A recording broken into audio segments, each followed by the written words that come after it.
Emmanuel Macron semble aujourd'hui pris dans une spirale où la logique a cédé la place à l'irrationnel. Pour Alain Minc, les dernières décisions du président relèvent du déni de réalité.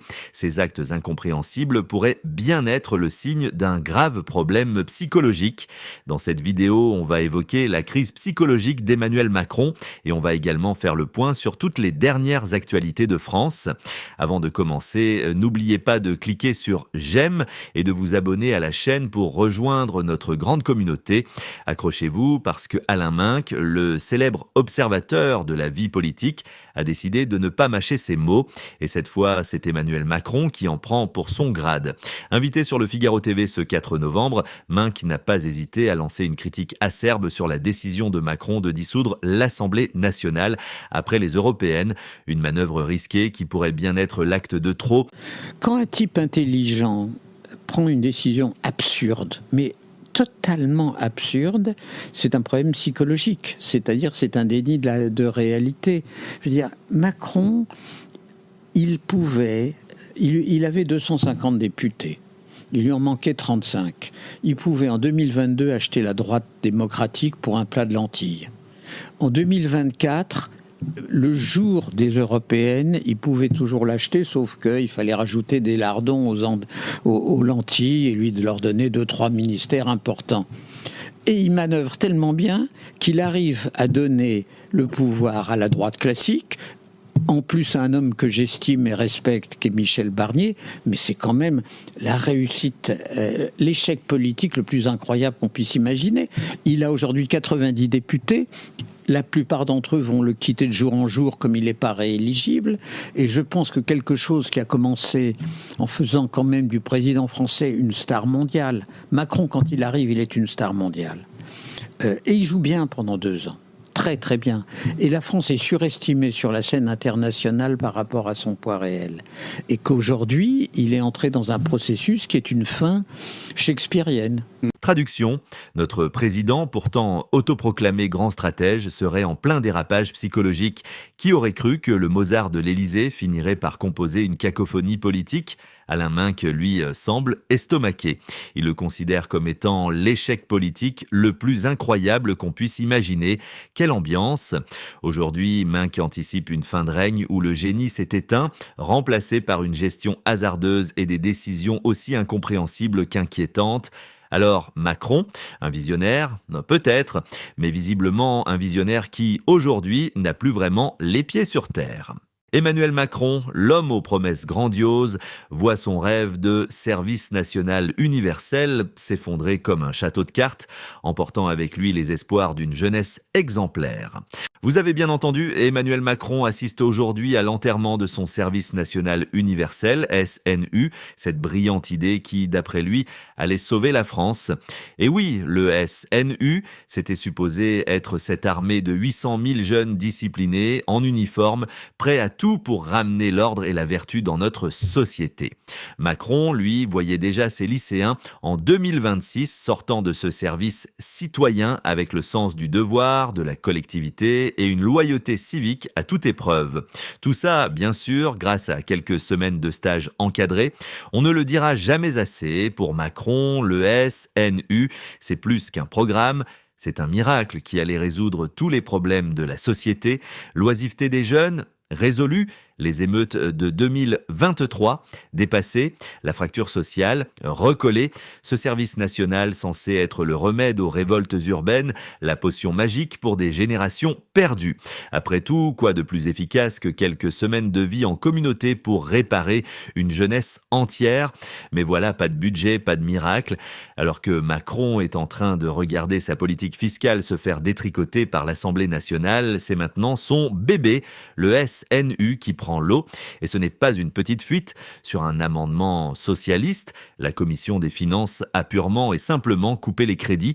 Et les députés du socle commun, eux, ils étaient carrément absent, trop occupé sans doute.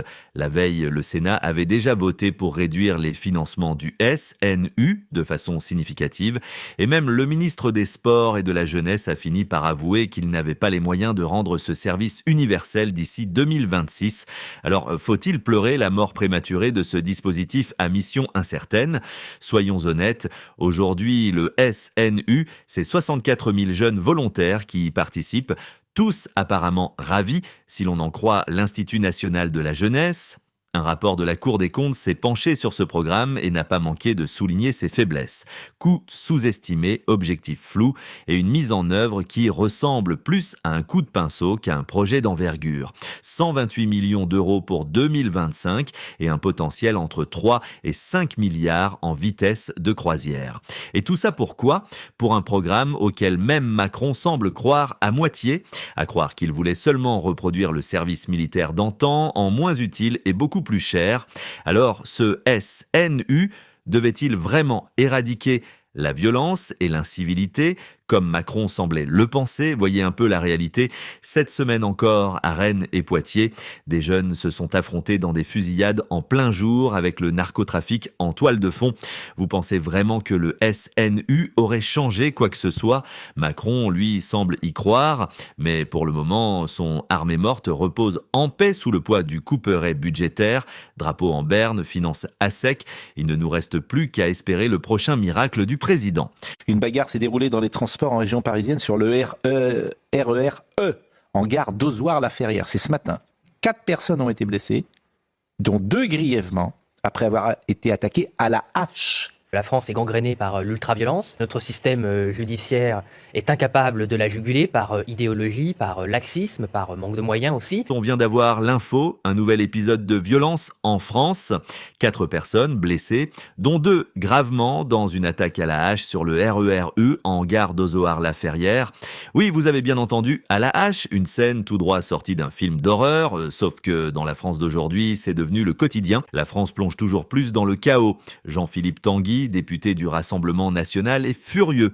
Les récents événements tragiques, un jeune homme de 22 ans abattu près de Valence, un adolescent de 15 ans tué par balle à Poitiers, révèlent, selon lui, une violence d'une intensité insupportable. Et pourtant, que fait l'État? Rien ou si peu. Bruno Retailleau promet une guerre sans merci contre le narcotrafic, mais les belles promesses, ça suffit. L'inaction de l'État laisse la France sombrer dans ce qu'il appelle la mexicanisation. Tanguy, lui, ne mâche pas ses mots. On va voir l'extrait de son interview sur RTL et on va également faire le point sur toutes les dernières actualités de France. Avant de commencer, n'oubliez pas de cliquer sur j'aime et de vous abonner à la chaîne pour rejoindre notre grande communauté. Quand Bruno Retailleau parle de la mexicanisation de la France, vous partagez le constat du ministre de l'Intérieur, Jean-Philippe Tanguy? Le constat de la mexicanisation, je ne sais pas. Le constat de Marine Le Pen fait depuis longtemps que la France est gangrénée par l'ultraviolence, que notre système judiciaire est incapable de la juguler par idéologie, par laxisme, par manque de moyens aussi. Évidemment, moi, je ne sais pas si on a besoin d'aller chercher un exemple à l'étranger. Je pense que les racines du mal en France sont propres à la France, Donc sont propres à l'Europe, à son absence de frontières, à l'absence de contrôle de la Méditerranée, de l'absence de politique pénale qui permet, dès la première faute, dès la première peine, de remettre dans le droit chemin ceux qui ensuite sont renvoyés à un engrenage d'ultraviolence. Votre première cible, en quelque sorte, en tout cas votre première explication, c'est la justice. Le laxisme. Bien sûr, le laxisme judiciaire pose un énorme problème, mais l'absence de contrôle de nos frontières est le problème fondamental, qui est d'ailleurs le pilier de mon engagement et de l'engagement de beaucoup au Rassemblement national. On ne peut pas non plus demander à nos forces de l'ordre, à la police, à la gendarmerie, à nos douaniers, qu'il ne faut pas oublier, à la justice, de pouvoir contrôler des pays sans frontières. Sans frontières, vous n'avez pas votre premier moyen de protection. Et pourquoi en est-on là? Parce que nos frontières ne sont plus protégées. Oui, la France et l'Europe sont devenues des passoires. Pas de contrôle efficace en Méditerranée, un laxisme judiciaire qui laisse la porte grande ouverte aux trafiquants. Et nos forces de l'ordre, elles sont envoyées au front sans les moyens ni le soutien pour combattre cette violence qui gangrène nos rues.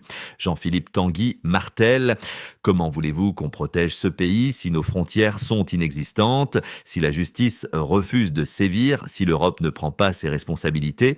Il ne s'arrête pas là, narcotrafic et immigration. Pour Tanguy, il y a un lien évident. Les flux migratoires sont exploités pour faire passer de la drogue, ce n'est plus un secret pour personne.